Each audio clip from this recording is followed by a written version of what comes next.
안녕하세요. 소문난 성경 교실을 통해 우리의 삶이 새롭게 도전받고 변화되기를 기대합니다. 쉽고도 정확하게 알차고 재미있게 하나님의 말씀을 가슴 깊이 새기는 시간, 소문난 성경 교실의 오택현 교수입니다. 구약 성경의 깊은 메시지를 연구하며 우리 삶 속에 살아있는 진리의 말씀을 전하는 영남신학대학교의 오택현 교수. 어렵게만 느껴지는 구약을 친근하고 쉽게 풀어 많은 이들에게 큰 울림을 주고 단순한 학문을 넘어 말씀을 통해 소망을 심는 오택현 교수의 귀한 여정 가운데 여러분을 초대합니다.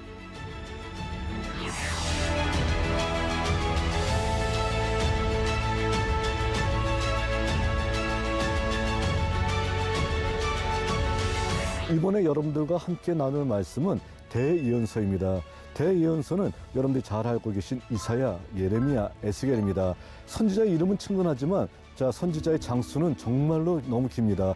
66장, 52장, 48장입니다. 이 메시지를 읽고 선지자의 메시지를 일목요연하게 한 번에 깨닫기 너무 어렵고요. 또 시대적 배경도 천차만별입니다. 그렇기 때문에 이번 시간을 통해서 여러분들에게 선지자가 하고자 하는 메시지의 핵심과 그리고 하나님께서 이 시대에게 알려주고자 하는 대예언자의 메시지를 정확하게 여러분들한테 분석해서 살펴드리는데 바로 이 점에 중점을 두고 저희들 강의를 계속 진행하도록 하겠습니다.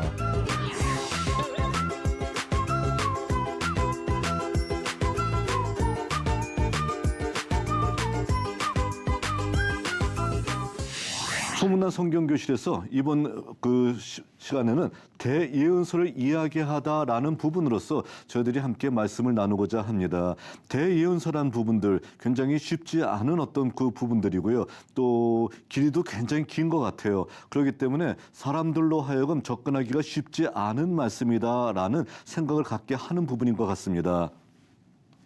그랬을 때 저희들은 이번 시간을 통해서 대예언서와 그리고 처음으로 대예언서의 첫 번째 선지자였었던 이사야서의 구성에 대해서 살펴보면서 대예언서가 그렇게 어려운 부분이 아니다. 조금만 저희들이 정신 차리고 조금만 저희들이 세밀하게 살펴본다라고 하게 되면은 정말 은혜가 넘치는 최고의 말씀이 바로 이 안에 있구나라는 것을 느낄 수 있게 된다는 것입니다. 대예언서는 선지자가 위대한 일을 했기 때문에 대예언자이다라고 얘기하는 것이 아니라 그가 기록했던 내용이 굉장히 많은 내용을 말씀으로 기록을 했기 때문에 저희들은 이것을 가리켜서 대예언서라고 얘기하고 있다는 것입니다.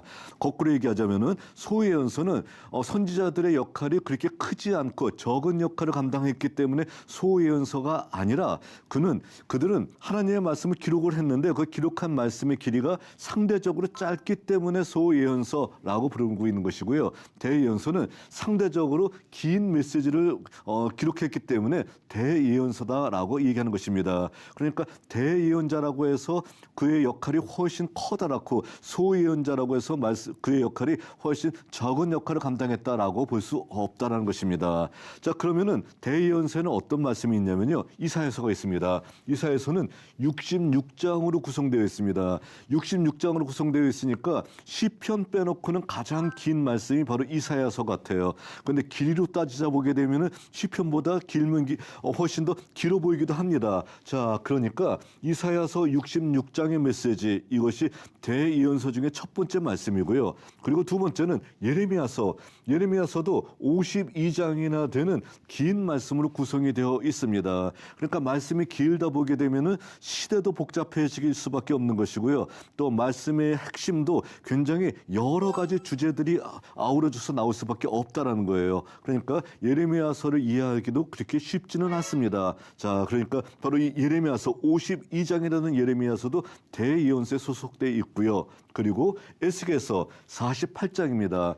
에스겔서는 대예언자 중에서는 그 구조가 가장 명확하고요. 메시지가 다른 예언자에 비해서 굉장히 확실하게 나타나고 있는 말씀이라고 하지만 그렇지만 역시 48장이나 되는 긴 예언서이기 때문에 이 에스겔 메시지를 접근하는데도 저희들이 굉장히 어려움이 많이 따르게 됩니다. 또 교회에서는 다니엘서 12장 되는 다니엘서를 대예언서로 보고 있습니다. 그런데 다니엘서는 예언자의 예언자의 메시지라기보다는 자 바로 묵시 문서라고 보는 것이 타당합니다. 그렇기 때문에 저희들이 다니엘서를 우리가 따로 공부할 때는 바로 묵시 문서 부분에서 다니엘서를 저희들이 따로 다룰 수 있는 어떤 기회가 있을 것 같고요. 그러니까 이번 대예언서를 이야기하다에서는 이사야, 예레미야, 에스겔 바로 이 세 명의 대예언자들의 메시지를 저희들이 살펴보도록 하겠습니다. 자, 그러면 먼저 저희들이 대예언서를 공부하기 전에 먼저 저희들이 생각해 보는 것이 예언자가 과연 하는 일이 무엇인가? 이거 굉장히 중요하거든요. 사람들이 굉장히 많이 착각하고 있는 부분들이에요. 이거부터 저희들이 한번 찾아보도록 하겠습니다. 예언자의 직분에서 가장 중요한 것이 무엇일까요? 자, 가장 많은 사람들이 착각하고 있는 것이 뭐냐면 예언자라고 하기 때문에 예언자가 하는 일 가운데서 가장 중요한 것은 미래를 예측하는 것, 미래에 이런 일이 있을 것이다라고 예언을 하게 되면 그대로 이루어지는 것, 이것이 가장 중요한 일 아니냐라고 생각하는 경우가 많이 있다는 겁니다. 그것이 아니에요. 예언자는 미래를 예측하는 사람이 아니라 하나님의 말씀을 대언하는 사람. 자, 바로 이 대언하는 대언자의 역할이 가장 중요하다는 겁니다. 자, 그러니까 내가 바로 미래에 앞으로 10년 후 대한민국에 이런 일이 있을 것이다 라고 얘기하면 제가 이 시대 예언자인가요? 아니에요. 그건 자기 생각 얘기한 거예요. 그러니까 이 시대 예언자가 되려고 하게 되면 하나님께서 저에게 10년 후 대한민국이 어떤 일이 일어날 것인가라는 것을 보여주시고 대언하게 하는 거예요. 대신 네가 얘기하라 라고 얘기했었을 때 그 말을 대언한다라고 하게 되면은 예언자가 될 수 있다는 겁니다. 그러나 내 생각을 가지고선 얘기한다라고 하게 되면 그건 자기 생각을 생각하는 어떤 사람이지 우리가 얘기하는 성경에서 예언은 예언자라고 할 수 없다는 겁니다. 그러니까 예언자들의 역할 가운데서 가장 중요한 것은 뭐다? 하나님의 말씀을 대언하는 사람이다라는 겁니다. 자, 그러니까 하나님의 말씀을 대언하는 경우이니까 하나님께서 만약 이스라엘 백성들한테 이렇게 얘기했다 칩시다. 뭐라고 하냐면은 너희들 반드시 망할 것이다. 이렇게 너희들이 범죄한다면 망할 것이다 라는 것을 대언했습니다. 자, 그러면 예언자의 메시지가 성취되는 것은 어떤 건가요? 그들이 망하면은 예언자의 메시지가 성취되는 건가요? 아니라는 거예요. 뭘 얘기하는 겁니까? 하나님의 뜻은 그들이 이렇게 범죄했기 때문에 자, 망할 것이다라는 것을 예언했었을 때 자, 그 말을 듣고 회개하고 돌이켜서 하나님 앞에 다시 한번 하나님 우리가 잘못했습니다. 하나님 앞에 다시 서겠습니다. 라고 회개하고 돌이키는 역사가 일어난다라고 하게 되면 이것이 바로 예언자의 예언이 성취되었다라고 보고 있다라는 거예요. 자, 그러니까 바로 예언자의 메시지에서 망한다, 죽는다라고 하는 예언을 하게 되면은 그대로 이루어지면은 예언이 성취되는 것이 아니라 바로 망하면은 절대로 안 되는 하나님의 말씀을 대언하는 역할, 이 역할이 바로 예언자의 역할 가운데서 가장 중요한 역할이다라는 것을 이제 얘기해주고 있습니다. 자, 그리고 두 번째로 예언자의 직분 가운데서 중요한 것은 뭐냐면은 예언자는 백성과 하나님 사이의 중보자이다라는 거예요. 백성이 직접 하나님과 소통하지 못합니다. 그렇지만 예언자는 소통을 해요. 그러니까 백성이 하나님과 소통하지 못하는 부분을 예언자가 대신 가지고 와서 자, 바로 하나님 앞에서 얘기하고 있는 부분들, 하나님 앞에 말씀을 하고 있는 부분들, 이 부분이 예언자의 역할 가운데서 중요한 부분이라는 겁니다. 그러니까 백성을 대신해서 중보자 역할을 감당하는 것, 이것이 바로 예언자의 역할 가운데 핵심 역할이고요. 그리고 또 세 번째로 예언자는 그 시대의 상황을 정확하게 이해하고 하나님의 뜻을 전달하는 사람이라는 거예요. 이게 굉장히 중요한 거예요. 예언자가요, 100년 후에 대한민국에 이런 일이 펼쳐질 것이다 라고 예언을 하면은 그게 예언일까요? 아니에요. 그거는 중요한 예언의 역할이 아니에요. 100년 후에 그 백성들과 함께 살면서 어려움과 즐거움을 함께 동고동락하면서 하나님의 뜻을 전달하는 것, 이게 중요하다는 거예요. 자, 그러니까 예언자는 그 시대의 상황을 정확하게 이해하고 그 시대에 살면서 하나님의 뜻을 전달하는 사람이 바로 예언자이고 이것이 바로 이런 세 가지 직분이 예언자의 직분 가운데서 가장 중요한 직분이다라는 것, 이것을 우리들이 분명히 알고 있어야 된다라는 것입니다. 그러면 이런 예언자들은 역사에 대해서 어떻게 이해할까요? 이런 예언자들은 역사에 대해서 이해하는 것이 뭐냐면은 예언자들의 메시지는 궤도 수정이 가능한 역사관이다라는 겁니다. 자, 아까도 얘기했었죠. 망한다, 죽는다 하게 되면은 반드시 망하고 반드시 죽느냐라는 거예요. 자, 이상하게 이 부분을 생각할 때 우리나라 사람들은 좀 잠깐 잘못 생각하는 것이 있어요.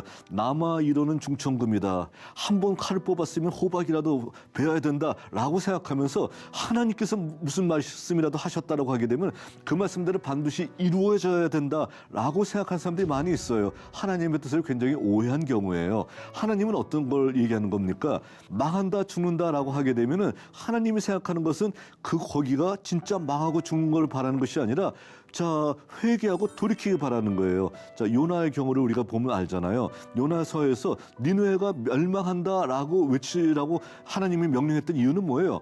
니느웨 사람들이 회개하기를 바라기 때문에 망한다, 죽는다라고 외치라고 했던 것 아닙니까? 자, 그러니까 궤도 수정이 가능한 거예요. 얼마든지요. 그러니까 하나님께서 망한다, 죽는다라고 하는 소리를 듣는다라고 하게 되면 어떻게 되는 거예요? 빨리 회개하고 돌아오라라는 거예요. 그러니까 구약에 대해서 오해하시는 분들은 뭐라고 합니까? 구약은 맨날 망한다, 죽는다, 심판밖에 없어. 그러니까 사랑을 외치는 신약이 훨씬 좋아. 이렇게 얘기하는 사람들이 많이 있죠. 구약에 대한 철저한 오해입니다. 왜 그러냐면요.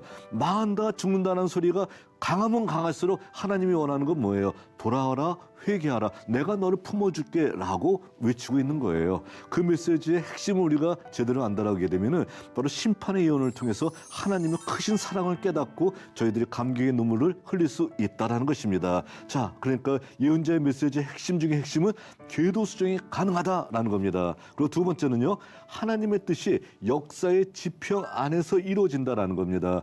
역사의 지평 안에서 이루어진다는 것은 뭘 얘기하는 걸까요? 하나님의 역사를 끝내시고 그리고 하나님의 예언을 이루시는 것이 아니라는 거예요. 역사의 지평이 아직까지 역사가 계속되고 있는 거예요. 역사가 계속되고 있는 상황 속에서 하나님의 뜻을 전하고 있고 하나님의 뜻이 이루어진다라는 겁니다.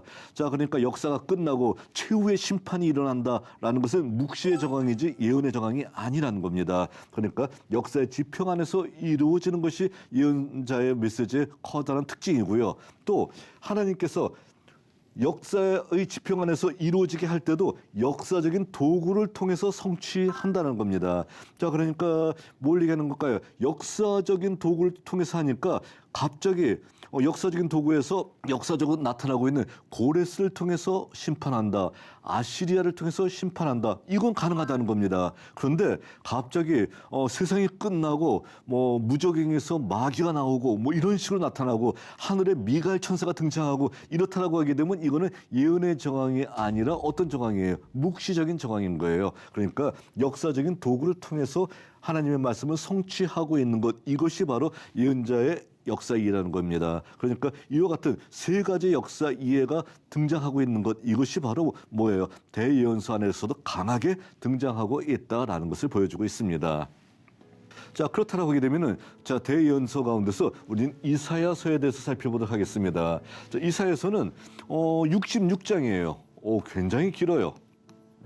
그렇기 때문에 66장이 같은 시대에 기록이 되었느냐라고 했었을 때 아니, 같은 시대가 아니에요. 서로 다른 세 개의 다른 시대적인 상황을 보여주고 있는 것이 이사야서라고 하는 것입니다. 자, 그러면 이걸 가지고선 세 개 다른 시대의 상황이 나타나고 있는 게 정말 맞아? 라고 할 수도 있어요. 예를 들면 이거 똑같은 거예요. 김유신 장군이 1편에서 나와요. 근데 2편에서는 이순신이 나와요.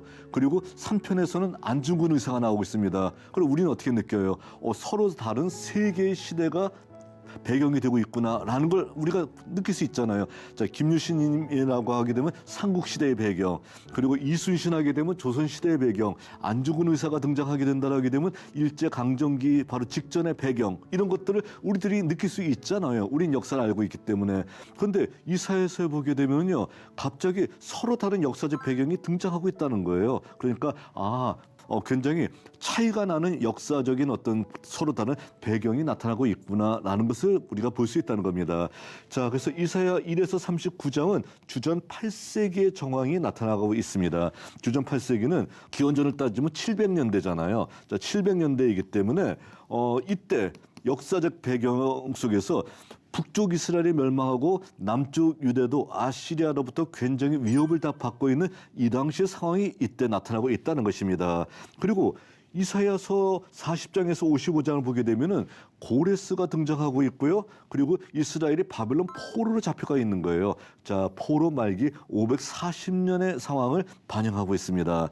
그리고 이사야 56에서 66장은 자, 이때는 바빌론이 아니라 페르시아가 등장하고 있어요. 페르시아의 어떤 배경이 등장하고 있기 때문에 또 다른 배경의 어떤 역사와 그리고 또 다른 배경의 메시지가 나타나고 있다는 겁니다. 자, 그러니까 이런 어떤 메시지, 이런 메시지를 봤을 때, 자, 각각의 시대적인 상황의 차이를 이해하고 그리고 이사야서를 본문에 접근한다라고 하게 되면은 이사야서를 우리가 또 훨씬 더 쉽게 이해할 수가 있다라는 것입니다. 자, 그러니까 바로 각각 이런 어떤 시대적 상황과 역사적 상황이 어떻게 나타나는지 저희들이 구체적으로 살펴보도록 하겠습니다.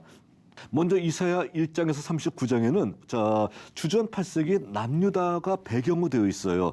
주전 8세기 남유다가 배경으로 되어 있으니까 당연히 이 당시에 세계적으로 최강대국이 누구냐면은 아시리아예요. 그러니까 아시리아로부터 피해를 입는 남쪽 유다 백성들의 모습이 강하게 등장하고 있습니다. 자, 그리고 아시리아가 자꾸 남쪽 유다를 침략하려고 하고 있어요. 또 그리고 아시리아의 침략을 받은 북이스라엘과 그리고 아람의 연합군들이 또 남쪽 유다를 침략하고 있습니다. 위기의 역사가 계속되고 있는 거예요. 하나님의 어떤 심판이나 하나님께서 주시는 어떤 환난 가운데서 가장 어려운 것들이 세 가지가 있습니다. 전염병이 있고요, 기근이 있고요, 전쟁이 있어요. 어느 게 가장 쉽고 어느 게 가장 어려운 걸까요? 가장 그래도 하나님께서 이 셋 중에서는 가장 약하다라고 보는 것이 전염병이에요. 그리고 두 번째가 기근이고요. 가장 위험하고 가장 어려운 것이 뭐냐면은 전쟁입니다. 자, 그랬을 때 바로 이런 전쟁의 어떤 위험이 연속해서 등장하고 있다라고 하게 되면은 이건 어떻게 되는 겁니까? 주전 8세기 남쪽 유대는 정말 위기의 역사라고 얘기할 수 있잖아요. 그러니까 위기의 역사에서 하나님께서는 심판의 메시지를 외칠까요? 희망의 메시지를 외칠까요? 위기의 역사는 아직까지는 돌이킬 수가 있잖아요. 그러니까 돌이킬 수 있다라고 하게 되면 어떤 메시지를 외칠까요? 심판의 메시지를 외쳐요. 그러니까 당연히 자, 어려운데 위로하지 않고 왜 심판을 외치냐? 어려운 이유가 뭐예요? 그들이 범죄에서 어려움을 자초했다는 거예요. 그러니까 어떻게 됩니까? 야단을 쳐야 되지 거기서 다독거리면 나쁜 짓 더 하는 거예요. 그러니까 심판의 메시지를 외치는 메시지가 바로 이사야 1에 39장에 등장하고 있다는 겁니다. 시종일관에서 심판의 메시지를 외치고 있는 모습이 등장하고 있습니다. 이런 배경으로 되어 있는데 바로 이때를 우리가 지도를 통해서 보게 되면 이거예요. 자, 아시리아 제국이 이렇게 넓은 영토를 차지하고 있는 거예요. 그리고 아시리아는 굉장히 호전적이고 포악한 민족이에요. 다른 민족을 이들이 침략해서 그 민족을 정벌할 때 뭐 한마디 그들이 저항을 조금이라도 한다라고 하게 되면 거기를 완전히 없애버리는 어떤 그런 민족이었다는 겁니다. 그러니까 건물을 다 뿌리째 뽑아버리고요. 그리고 우물에다가 독약을 타버리고요. 또 땅에 난 독초를 뿌려가서 뭐 엉겅퀴 이런 것들이 그 땅에 아주 만연하게 만들어서 다시는 사람이 살지 못하게 만들고 떠나버리는 바로 이러한 악독한 민족이 바로 아시리아 제국이었었는데 그 아시리아 민족을 자 바로 여기 있는 유다라고 하는 나라가 맞닥뜨려야 된다라는 거예요. 그러니까 굉장히 쉽지 않은 어떤 상황이었었겠죠. 이들이 살아남는 방법은 둘 중에 하나예요. 뭡니까? 철저하게 아시리아 만세 부르는 친아시리아 정책 아니면은 아시리아 끝까지 싸워보자라고 하는 반아시리아 정책 둘밖에 없었을 것 같아요. 그런데 선지자가 얘기하는 것은 뭐냐면 둘 다 잘못되었어. 너희들은 세 번째 선택을 해야 돼라는 것을 강조하고 있다는 겁니다. 자, 친아시리아, 반아시리아 이거보다 훨씬 하기 어려운 선택이 뭐냐면은 하나님을 의지하라라는 거예요. 자, 너희들은 아시리아 친할 이유도 없고 반대할 이유도 없다. 하나님을 의지해서 이 위기를 극복해야 된다라는 거예요. 근데 사람들의 눈에는 아시리아한테 고개를 숙이든지 아니면 아시리아와 진짜 한마디로 한바탕 싸움을 하든지 둘 중에 하나만을 선택하려고 하는 모습들이 너무도 많았었기 때문에 선지자 이사야가 그러면 안 돼라고 얘기하면서 철저하게 하나님만을 의지하라라고 외쳤던 것이 바로 이사야 1에서 39장의 메시지라는 것입니다. 자, 이때 히스기야는 어떤 정책을 폈을까요? 히스기야는 한마디로 얘기해서 종교개혁을 단행하면서 친아시리아 정책을 피지는 않았을 거잖아요. 히스기야는 철저하게 반아시리아 정책을 폈던 사람입니다. 그런 반아시리아 정책을 폈던 모습이 바로 여러 군데에서 나타나고 있다는 겁니다. 히스기야는 아시리아 침략에 대비하기 위해서 자, 성벽을 다시 중건했어요. 자, 성벽을 더 높이게 되면 아시리아가 쳐들어오기 어려울 거 아니에요. 그래서 히스기야 시절에 만들었던 성벽의 기초가 현재 예루살렘에 남아 있습니다. 자, 이거는 고고학자들이 분명하게 이거는 이미 다 고증을 한 것이거든요. 바로 이 성벽터가 히스기야 때 것이다라고 얘기하고 있고요. 자, 이거는 뭐냐면은 히스기야가 아시리아가 쳐들어와서 예루살렘을 포위하게 되면은 물이 부족할 거 아니에요. 부족한 물을 채우기 위해서 바깥에 있는 기온샘에 있는 물을 터널을 통해서 성 안에 있는 실로암 연못에 가져오는 수로를 만들었다는 거예요. 성경에도 기록이 돼 있는데 바로 그 수로, 히스기야의 터널이 여기 있습니다. 요 밑에 물이 흘러가지고서요. 자, 기온샘에 있는 물이 실로암 연못까지 오는 어떤 그런 과정인데 바로 아시리아한테 절대로 항복하지 않는다. 아시리아하고 대항할 것이다 하면서 바로 여기에 수로를 뚫어가지고서 자, 이와 같이 아시리아에게 저항하는 흔적을 보여주고 있다는 겁니다. 자, 강대국에 저항하는 모습이 멋있을 수는 있어요. 그런데 하나님께서는요, 선지자 이사야를 통해서 얘기하는 것이 뭐냐면은 너희들 반아시리아 정체에 옳은 거 아니야 얘기하면서 하나님을 의지해라고 분명하게 얘기하고 있다는 겁니다. 이러한 예언이 이사야서 1에서 39장에 계속해서 나와 있다는 겁니다. 자, 그리고 이사야 40에서 55장은 주전 8세기에서 주전 6세기 바벨론 포로 상황으로서 시대가 변화가 된다는 겁니다. 위로하라 위로하라 내 백성을 위로하라. 너희는 정다이 예루살렘에 고하 이르라. 너희들의 모든 복역의 때가 끝났다 얘기하면서 이제 바벨론 포로 상황이 곧 끝나게 될 것이다라는 것을 첫 번째 메시지로서 선지자가 외치고 있다는 겁니다. 자, 그리고 이것이 바벨론의 상황이 틀림없는 것이 뭐냐면은 하나님께서 바벨론 제국과 싸우고 있는 페르시아의 고레스라는 이름을 실명으로 등장시키고 있다는 거예요. 이사야 40에서 55장 보게 되면은 내가 선택한 내가 기름 부음 받은 자가 있어. 내가 기름 부은 자가 있는데 누구냐면 고레스야. 고레스가 너희를 해방시킬 거야 라면서 고레스라는 이름이 등장하고 있어요. 그러니까 뭘 얘기하고 있는 겁니까? 아, 이 메시지가 주전 8세기가 아니라 바벨론 포로 상황 속에서 나왔던 메시지가 분명하구나 라는 것을 얘기하고 있습니다. 자, 이때는 무엇을 외칠까요? 심판의 메시지를 외칠까요? 희망의 메시지를 외칠까요? 나라가 이미 멸망했잖아요. 더 이상 희망의 근거가 없는 상황이에요. 자, 그럼 희망의 근거가 없는 상황 속에서 너희들 거봐라. 이렇게 했는데 내 말 안 들었더니 꼴 좋다 하면서 심판의 메시지를 외치면 어떻게 되는 겁니까? 이건 아니잖아요. 하나님께서 절대 그렇게 하지 않아요. 자, 바로 이런 절망의 상황 속에서 희망의 메시지를 외칩니다. 너희들 돌아갈 수 있어. 하나님께서 전쟁에서 승리하시고 이미 너희들에게 개선장군으로서 곧 임하실 거야. 너희들이 다시 고향으로 돌아가서 하나님 앞에 예배드릴 수가 있어 라는 메시지, 이런 희망의 메시지를 강력하게 외치고 있는 것이 이사야 40에서 55장의 메시지다라고 볼 수 있습니다. 자, 그럼 이것을 지도로 통해서 본다라고 하게 되면은 선지자가 현재 있는 장소가 어디냐 했었을 때 여기예요. 바벨론이에요. 바벨론 지역에 포로로 잡혀 있는데 이곳에서 회복의 희망을 느꼈다는 겁니다. 그래서 하나님의 말씀을 통해서 너희들이 돌아갈 수 있어라는 것을 강력하게 외치고 있다는 겁니다. 자, 그러니까 진짜 선지자의 메시지들은 어떻게 됐습니까? 이스라엘 백성들이 여기서 고레스, 페르시아의 고레스를 통해서 자, 회복이 됐습니다. 바벨론이 멸망하게 되니까 여기서 다시 이렇게 유대 땅으로 돌아오는 놀라운 역사가 일어나게 됐다라는 거예요. 이 당시에는 바벨론이 세계를 지배하고 있었을 때, 바로 바벨론 한가운데서 회복의 희망의 메시지를 노래했던 것이 선지자 이사야 40에서 55장의 메시지이다라는 것을 볼 수 있다는 것입니다.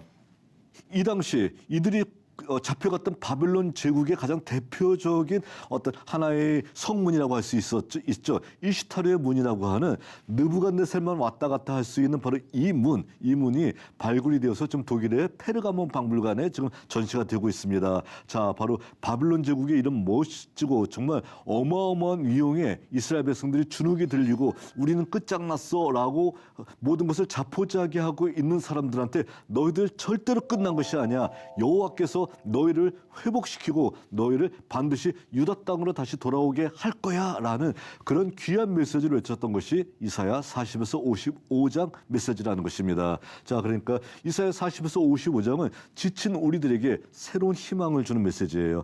자, 그리고 이사야 56에서 66장은 어느 시대냐면 바벨론 포로에서 돌아온 페르시아 시대의 정황이에요. 다시 포로에서 돌아온 다음에 예루살렘에서 일어난 일이 기록이 되어 있다는 겁니다. 그럼 당연히 어느 시대일까요?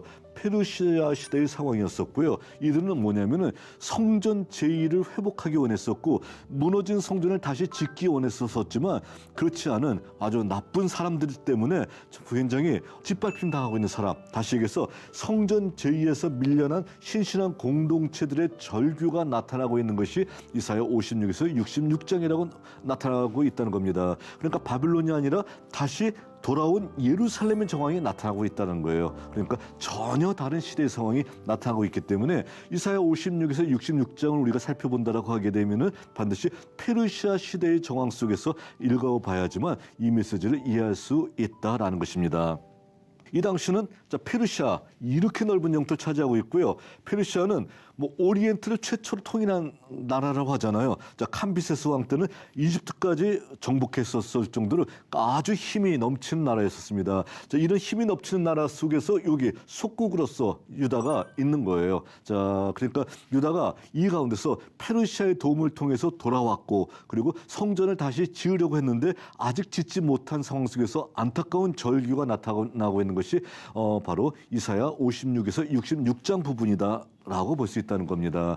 이 당시에 어떤 사람들이 있냐면은 고레스 왕이 자기가 신린더를 통해서 삐라를 뿌린 거예요. 이와 같이 나 고레스는 굉장히 자비로운 사람이야 라는 것이 적혀져 있는 고레스 신린더인데 이것이 어디 있냐면 대형박물관에 있습니다.